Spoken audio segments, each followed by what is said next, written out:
Can vampires get into heaven? Hi, my name is Maddie Maymoto. I'm a Bible scholar, and somebody messaged me this question, and I cannot stop thinking about it. So I'm going to be really annoying and first ask, what do you mean by vampire, and what do you mean by heaven? And I'm going to offer some definitions so that we're on the same page. I think most essentially a definition of a vampire is that it is undead. That is the one common thread throughout all of the different vampire myths, is that it is immortal. It is a creature who is unable to die through natural means. And then if you think about heaven, I don't think that the Bible has a precedent for like this sort of die, wake up in a magical land sort of heaven.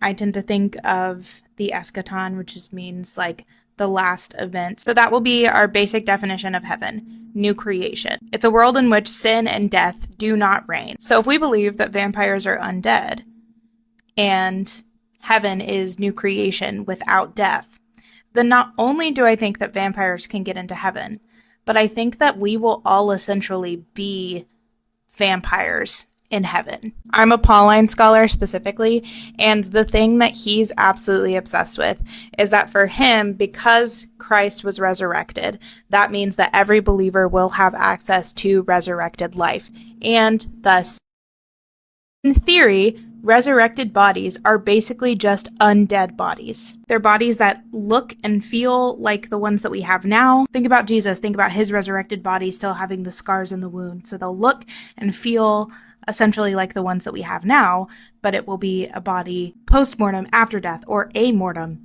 without death. And in theory, all of us have to be invited into heaven in order to go in, because the New Testament writers are pretty clear that God is the agent and that we are the recipients of the divine gift, which is the promise of resurrection, grace, reconciliation, and Christ is the mediator. So in order to get into heaven, we have to be invited in, which is also very vampire of us. And another thing, we're already drinking blood and eating bodies.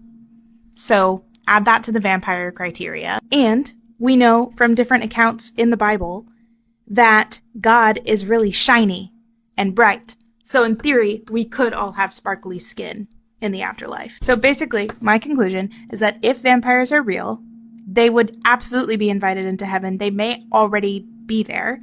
And all of us basically will become vampires in the eschaton, in the end times. Thank you. Thank you very much.